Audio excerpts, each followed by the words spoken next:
We're Dick and Lily Lund, 319 North 15th Avenue in Bozeman, Montana, and we welcome you to our yard. We'll show you the garden out back where we have done several kinds of things that are a little bit innovative. You heard some traffic go by. We now have a lot of traffic on North 15th. And each year we garden a little differently.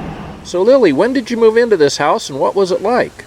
We moved in 1969, and it was all clear, all black ground, no grass or anything, clear yard. And all of this has been put in by us since then. We're standing in front of our apple tree. When it was rather small, I didn't like the apples that was on it too well. And the state horticulturist says, well, why don't you put some grafts on it? So she sent me about 10 different varieties of apples, and we have about 10 different varieties of apples on this tree. I stuck some of them into the trunk to get the new branches that I wanted, and then I just grafted some of the others. You'll see the different colors. They ripen at different times, which is quite handy. But the funny thing is, you know, I like all the apples, and the moths, cuddling moths, like all of them about equally well. I put these raised beds in the garden about 10 years ago. They're a little different than most raised beds because I both dug down and made a trough to walk in and raised up the soil beside it. So now I could do such things as I could walk in and be out of the mud, and I could just sit down and pick beans or tend to the strawberries. Just sit down and take care of it that way. The only problem I have is that they're a little bit narrow, and I'm kind of an old man and I'm getting some more wobbly, so I need them a little bit wider. You might notice a net on my strawberries. I had a good crop of strawberries this year, but they disappeared. I didn't realize the birds were eating all of them, so I put the net on. You might see some white on the strawberries. That's diatomaceous earth that I put on, and that's great for keeping the slugs off the strawberries. I use it on my beets and chard because the slugs will eat the leaves there, and it works pretty good. I've got a pretty good crop of peppers this year. I usually grow a few to use.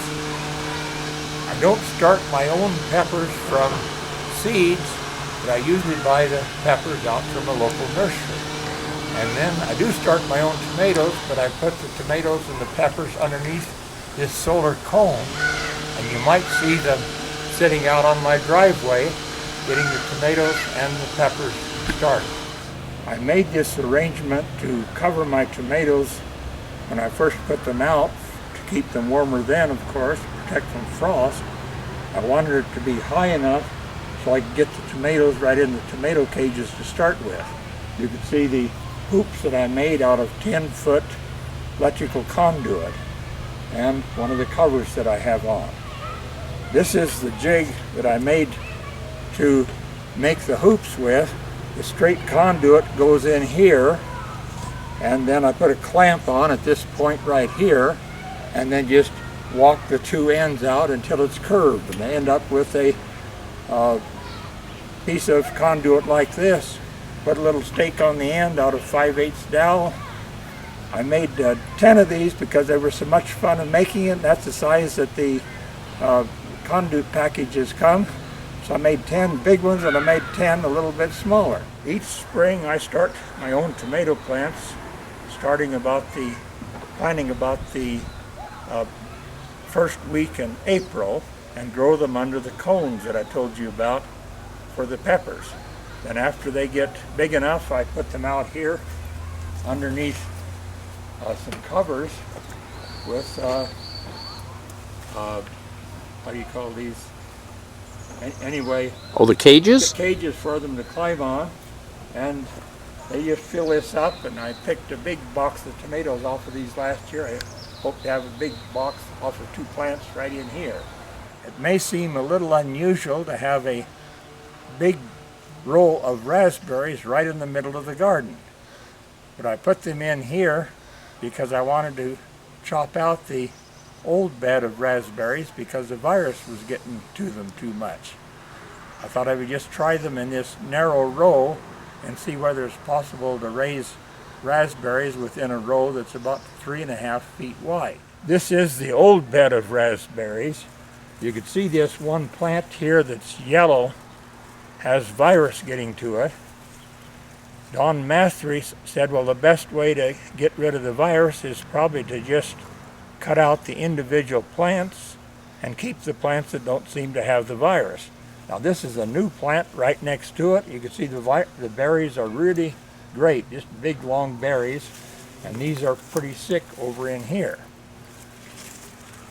One of the things with my garden that I changed is that I put in a drip system rather than spraying the raspberries because I thought the spraying was probably spreading the virus rather badly.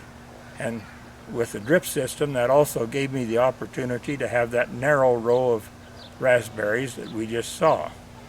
Right here's the drip system that's running into the strawberries. This is a T-tape system, and I have valves every place so that I could turn off the water as I want to at any time, and I want to turn off the water for the raspberries probably about the 3rd or 4th week in September, so in August I mean, so that they get dry and are ready for winter, so they don't do winter kill.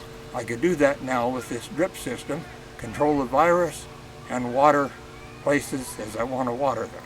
This is the backyard from the kitchen window, and this is what I see from the kitchen, and I thoroughly enjoy it. It helps me out mentally and emotionally.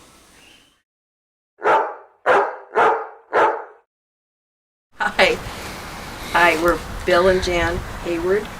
We are in Westfield Park, which is about 1.5 miles south of the museum. When we moved here 20 years ago, the only thing in the entire yard was the tree, which we were taller than. And now it's considerably taller than the house. So all of the landscaping we've put in. And it's been a lot of fun. 2 gardens. We don't do a lot of things together. We like to be independent. So we put the berm here, and she has my old raised bed containers on her side, and I have my much more substantial containers over on my side. My purpose in having a garden was to feed birds and butterflies and hummingbirds, and so I've left a lot of volunteers every year. I do plant some vegetables and tomatoes, but then we have quite a few volunteer flowers. And it does draw the birds and the butterflies in here. So and it does it successively, so all summer long they're here. We have a lot of birds that are seed eaters. And right this time of year, the goldfinch come. And goldfinch and the chickadees love the sunflowers because they're thistle eaters. We also have these big trees along Wagon Wheel, and that's a fabulous nesting place for birds. So my garden looks pretty chaotic, but I'm happy with it. We're going to start this end of my garden. This is a bristlecone pine. They'll grow 12,000 feet in the White Mountains in California. I used to repair, maintain radios at a high altitude station at 12,000 feet. And they're just it's a tree you want to pet, really. I mean, it's just gorgeous, soft needles. They are bristlecone pine. It grows at extremely high altitude, and it's very happy here in Bozeman. These are my favorites, probably. These are eggplant, Japanese eggplant. Have them going in the garden club now. They're getting there. Some of them are not bad. Yeah, it's should get to the size of a banana roughly, Delicious on the grill, a little olive oil and some seasoning. There's just 4 plants here, but they're happy campers. This is my potting shed. Montana's short season. Seemed very reasonable to get a head start, so I bought this as a kit and hired a carpenter to assemble it for me. It has also been moved 5 feet, but I can get a very early start. And there I have a heating system, a ventilation system, heat mats, grow lights. It's just a fun place to be out in February, starting some little plants. This is a tomato big beef. Tomatoes have been beautiful this year. And you've already had ripe tomatoes? Oh yeah, yeah. How early do you start your tomatoes? Well, it's almost there. Tomatoes are typical. I buy a little 4-inch pot at a nursery, then bring them home as soon as I can buy them. The sooner the better from the nursery, as long as they've got full leaves, and put them in a gallon pot in the shed. And again, the shed has a heater in there, and they do well. I can probably get them out as soon as I can buy them at a nursery. So they're in gallons when they come out here. And that's these 2 beds. About 10 years ago, Bill decided he wanted a water feature. And so he designed it and made it himself. Dug it with the help of the dogs, of course. Again, we ended up with some excess dirt, and first thing we knew it, we had a big pile of dirt here. And I decided to make this water feature. I dug it on my hands and knees. There are 2 small waterfalls that have a slab of rock about 2.5, 3 feet wide and about 6 inches deep and a couple of inches thick, and the bed was contoured to put the waterfall shelf on top of it. It's all lined so it does not leak. Sometimes the dogs will walk up and down it, rarely, but it's a pleasure to sit out here, down here or up on the deck, and listen to the water. You can hear the water inside. The doors are open, windows are open. You can hear the water sitting inside the house. We're the Flocks, Ivan and Jan. Welcome to our garden. We live up Spring Hill just a little ways, just about a mile past Cashman's. Well, we grew up in the South, and in the South we grow watermelons and we grow tomatoes. And growing tomatoes in the South is a little different than growing them in Montana. We've tried every trick in the book to grow tomatoes, and finally we resorted to a greenhouse. And this is what you see here is a greenhouse that I built based on pole barn construction. And it was fortunate that we had a little hailstorm in Bozeman that provided us with windows and patio doors and all kinds of material to build a greenhouse. And so what you see here is the result of our labors of putting together a greenhouse. Well, we gave these things a big haircut on Saturday because we couldn't even get back in here to see what we had. So we gave them a big haircut, and I'm really pleased to see that we've got a lot of tomatoes. At our house, if we don't have tomatoes and onions, we're out food. So I can all the tomatoes and freeze as many as I can. And the ones I really like are these. They're called brandywines, and they get to be really big, and they taste like southern tomatoes. We were out to Visser's greenhouse in the spring, and they had these hanging water systems that I thought was a great idea. And this one needs to be tuned up a little bit, but it sprays a round spray, and it does a really good job. You have to water quite a while in order for it to get through all these bushes. The one over there in the tomatoes, we had to give up on it because the tomatoes got too tall. But the neat thing about this is it's here. Doesn't have to be taken down in the fall. So Oh, yeah, because it's above the ground. it's above the ground, and when Ivan comes out to rototill, I'll just move it out of his way, so that it works well. Well, I picked my first mess of beans yesterday. We had them for dinner last night. And it's August 5th. This is August the 5th. We did pretty well with those, and I expect that by the end of the week I'm going to be canning beans. Well, this is Fisher's Northern Early Sweet, whatever it is, hybrid. It's supposed to be about 5 feet tall. But this is, you can see it's taller than I am. The first year we had it, it was about 8 feet tall. It was about as tall as the deer fence.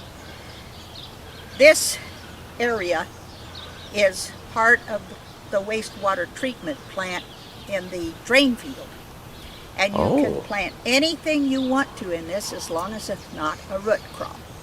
The soil has a lot of nutrients in it, and I think that's the reason why all these things do so well.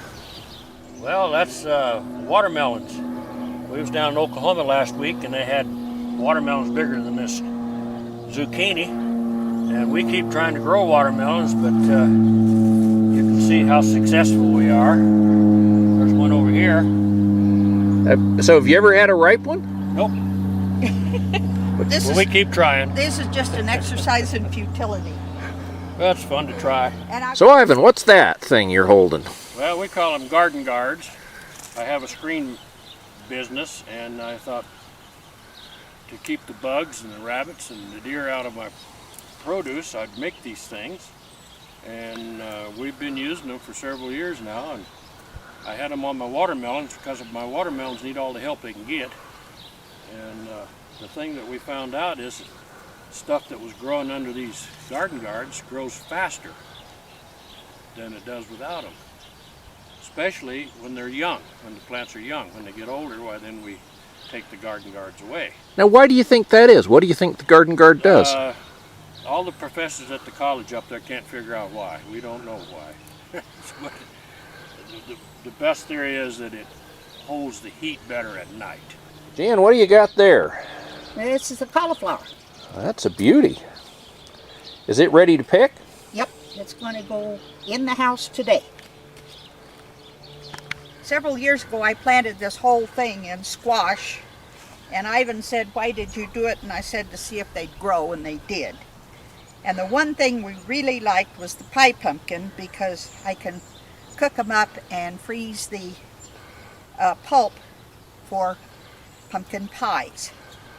And for some reason or another, it tastes a whole lot better than the canned stuff. Show them the one down there. And this looks like a good one right here. Okay, we'll kind of get a picture of that. My grandmother had the greenest thumb you ever saw in your life. She'd put something in the ground and say, "Now grow," and it didn't dare not to. I put things in the ground and I say, "Would you please grow?" Because I have a frustrated yellow thumb.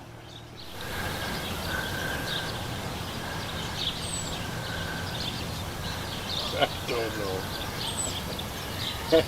What if the cows would eat it?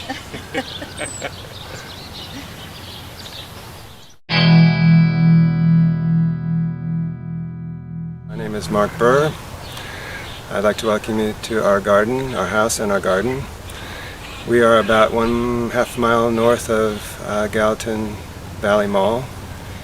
We are in the county on a county road, but we're completely surrounded by city on both sides. So we actually moved here last October, which was actually too late to start gardening projects for last year. And so there was a big rush to put in some beds in the spring, which we'll show you. So maybe the first thing to know about me is that, at least as far as gardening is concerned, I'm not really the best planner. And so this kind of came about in stages, just it was not conceptualized from start to finish. And I actually started with a raised bed. So it was my first experience with raised beds, but this is a raised bed. 2 by 10, 4 feet by 10 feet. And since it's over grass and I wasn't sure exactly how aggressive the grass would be growing into the bed, it's actually, the bottom is actually lined with cardboard. So it's not a lasagna garden, but there's a barrier, and then 2-part mix from Cashman's nursery was put in the bed. And so I started with one bed, and I liked it. And then I put another bed. I liked that. And then I decided I would try to cover them both with a kind of a little hoop house. And I've always wanted a hoop house.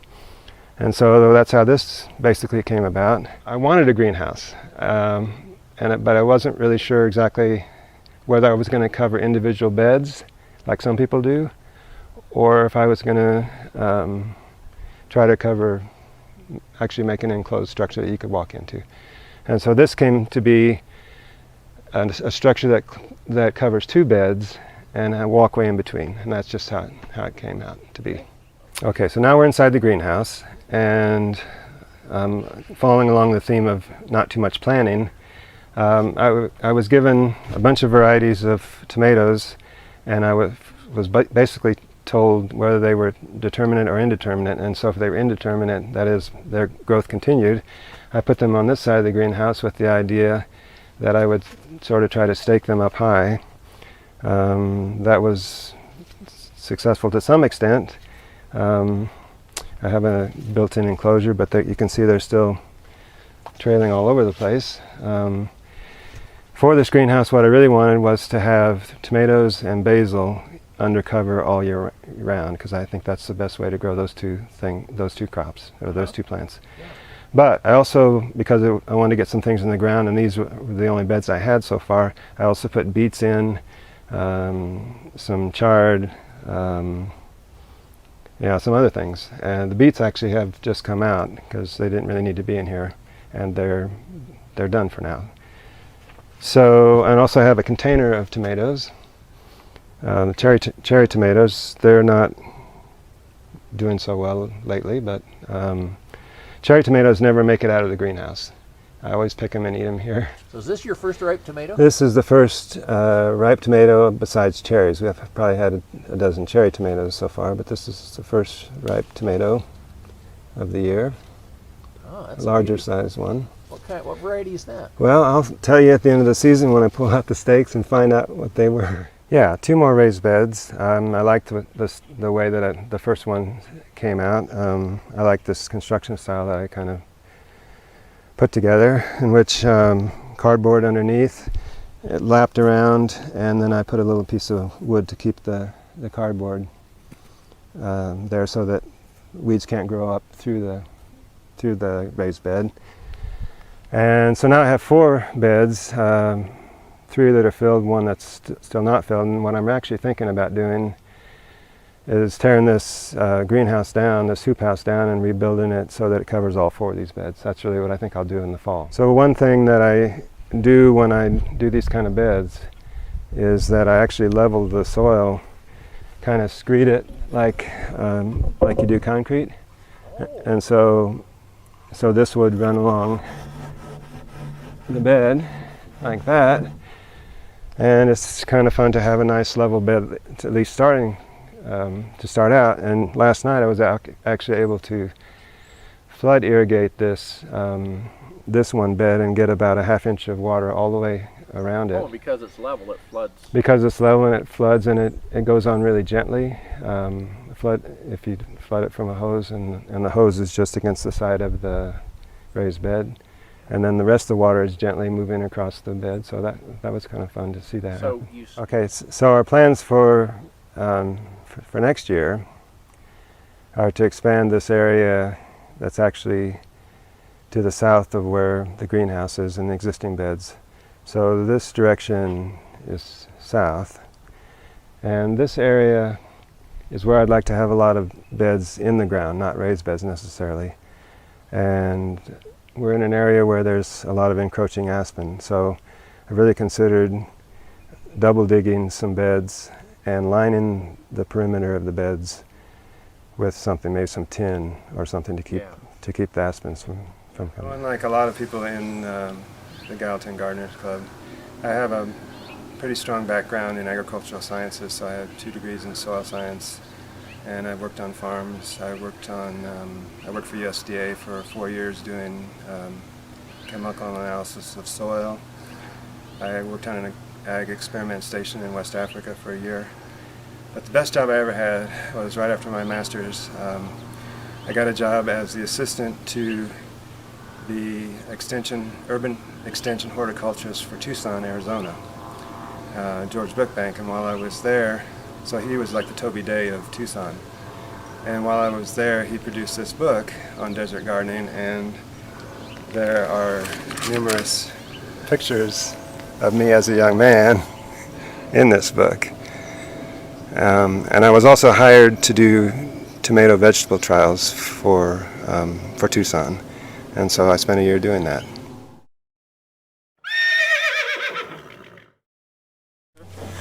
Charlie and Bonnie Hash at 2561 Sentinel Drive, north and east of Bozeman, out off Spring Hill Road. And this is our new home from 207, and the area of flowers and vegetables mixed in the front. This is my front yard bed, part of it, and we've got chard, which is doing real well and needs to be harvested, and some garlic and shallots. Then we've got different kinds of tomatoes, and finally getting some redwood. Now, is that a watermelon you got over there? This one here is the miniature watermelon. It's very sweet and no seeds. And do you get those ripe? Yes, they get ripe. This is the 3rd year I've done it. This is the flock box that we got the year that the gophers ate everything down to ground level. And since then, for starting plants, we use that on this area in the spring. And then we go down to, we've got cabbages, not sure, kohlrabi? Nope, this is Brussels sprouts, and then kohlrabi, and then reseeded dill, plus the broccoli plants, and then mustard, which has been delicious, assorted peppers, and then the cucumbers that are huge. This is our vegetable garden. We grow some things just for fun, most of it because we like it. The asparagus especially. We just got another rhubarb from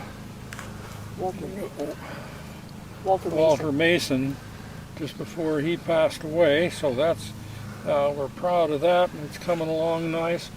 We've got a lot of shallots here, 2 rows of shallots. We got hooked on shallots from living in Ethiopia, where they didn't have any onions at that time, they just had shallots. And then we have 4 rows of garlic, different types of garlic. And is it about ready to be harvested? The garlic, yeah, we'll turn the water off on it this week and turn it over and let it dry out after the stalks dry out. And then we have onions, some red onions and yellow onions, and then 2 different types of carrots.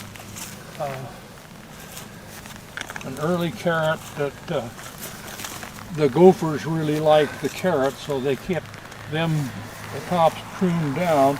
I don't know if we're going to get any carrots in the end or not.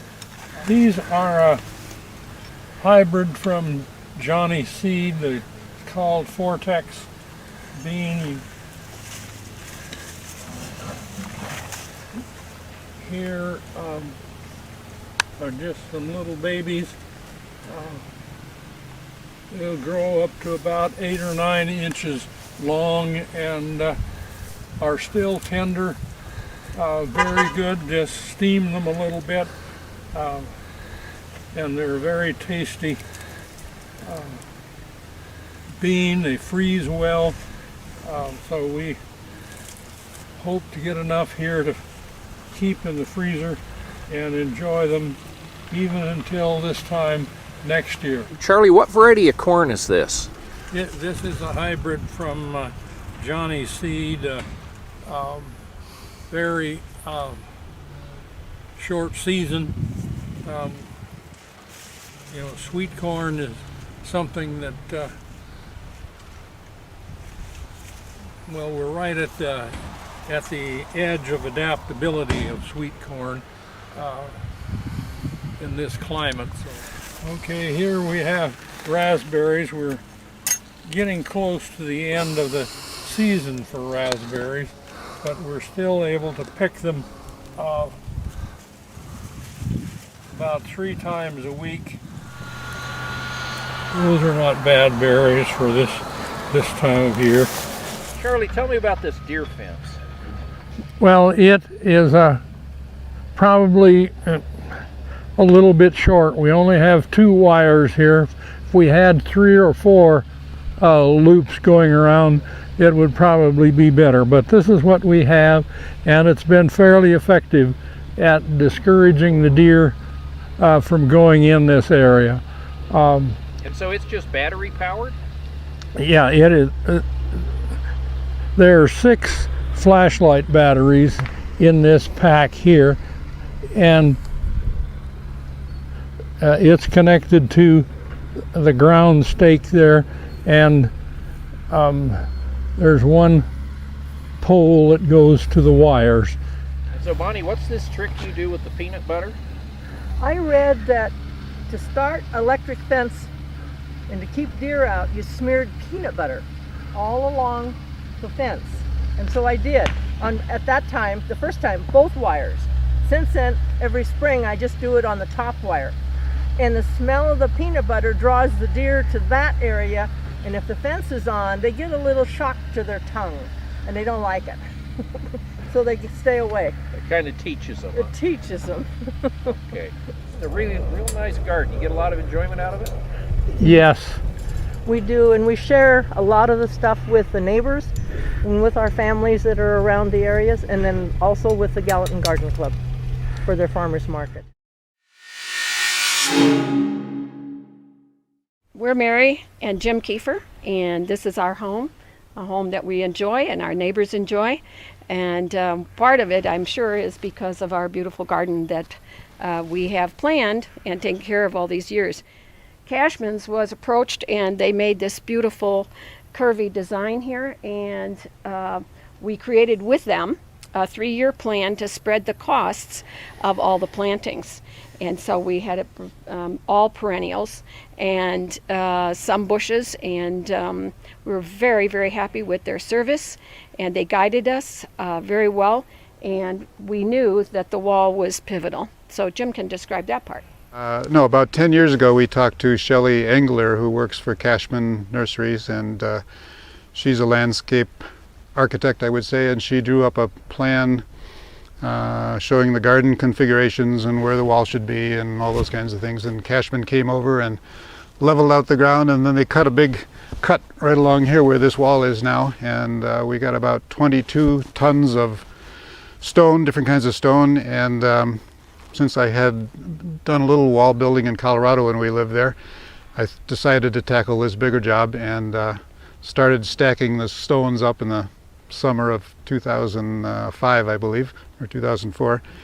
And it took about the entire summer to make this curving wall here, and then we put in some walkways with flat stone around the house back here. We can see those a little later. And then there's also a small patio back here, a circular patio that we built a little retaining wall behind with stone too. And I never got a backache, I must say. I used a dolly to move the stones, and as I said, it took the entire summer, but things went well, and we're really happy with it. It makes a nice backdrop for the flowers here that Mary put in. One of the things that we particularly like that Cashman did is the placement of this tree. We had to have 10 trees here, and this is one of the trees that Cashman's chose for us. And what we like about it is its idiosyncratic mood, in that everybody says, what is it? And then if I can remember the name, which is bristlecone pine, I tell them, and I'll say we got it purposely because of its spontaneous nature. It does not have to grow to be a perfect shape. What we like about it is that it grows its own way, and occasionally when it gets a little bulky, we trim it back. But it's a painful thing because we love the way it grows. So I think to add interest and to add something a little bit different, this is what was chosen, and I think Cashman's made an excellent recommendation. As I was thinking, we're putting mostly flowers in the front, but we also wanted to have some vegetables in the back because we both enjoy having fresh stuff to eat, and it's nice to walk out your door and there it is.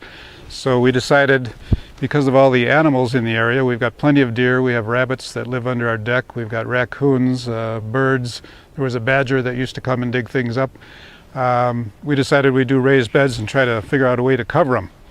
And we looked into some different materials and found that the PVC pipe works pretty well. You can bend it and shape it, and we tried covering it with bird netting, which you might put over a tree to keep the birds off, but the hail seemed to shred that pretty easily.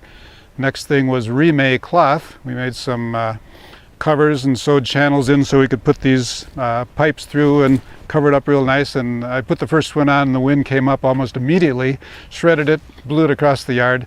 So we settled finally on deer fencing, which seems to have done the job pretty well. It holds up under the sun and under the weather and has kept the deer out and kept the rabbits out. And then some of the crops that don't get eaten so readily by the deer we've left outside, like we had garlic over here and we've got tomatoes around the corner, and nobody seems to like to eat zucchini, so they're safe outside. One of the things I like to do during the summer is eat outside a lot. So we eat outside on a small deck we have back here, and I often like to have bouquets around the house in different rooms in the house. So sweet peas have a pretty long season, and so we grow several different colors of those, and they do really well here. And nasturtiums we like to eat as well as decorate. This lavender I love to have on crepes, so it does a dual purpose too. One of the things that Jim and I both like is really home-cooked food that's delicious, and we make a big effort to have different kinds of foods as well as preparing food in a different way. So this is just a wonderful time of the year for us because we've got all of our lemon thyme and our rosemary and our nasturtiums, as I mentioned earlier, and our other thyme, parsley, oregano, tarragon. All of these things we try to incorporate into our salads, but also we dry some of it and preserve it for throughout the year. I'm trying to encourage Jim this year if he would maybe make a cold frame, we could have that prolonged a little bit so we could have some fresh salad. Anyway, Buddha's watching over here and he's very happy, as you can see. He's got a big grin. So Jim and I have grown garlic for many years because it's pretty much grows itself. We plant it in October and we use cloves from a head that we grew the previous year. So we always save out from each harvest 3 or 4 heads, the largest heads, and we keep them, make sure that they're protected throughout the winter, throughout the summer, and then when we plant in October, we break those apart and plant them. So we plant it and cover it with leaves and other dry fall debris. And we cover it pretty thick, probably about that thick, and then we put a piece of this heavy-duty deer fencing on top of it just so it doesn't fly all over the yard. And we take a peek now and then by just separating some of that debris and looking down, and sure enough, if you plant it in October, by November you'll see already some green, perhaps in December. And as you can see from these, we're really pleased. We don't plant more than we can eat and give away. And we now, with our new method, we can keep it all year. Last year was our first year that we harvested garlic a little bit earlier than we used to when the leaves are still green, and try to dry it completely open air like this so they're not really touching each other, and do that for about 3 weeks. And then after that time we clip off the roots and take off most of the tops, and then just store them in an open cardboard box so they're not touching each other. We used to put them into a net bag, but it seemed to be the closeness promoted rotting and mildew. So this year, or last year rather, was the first time we were able to keep the garlic crop the entire winter, and we just finished up the last of it recently. So I'm pretty happy with it.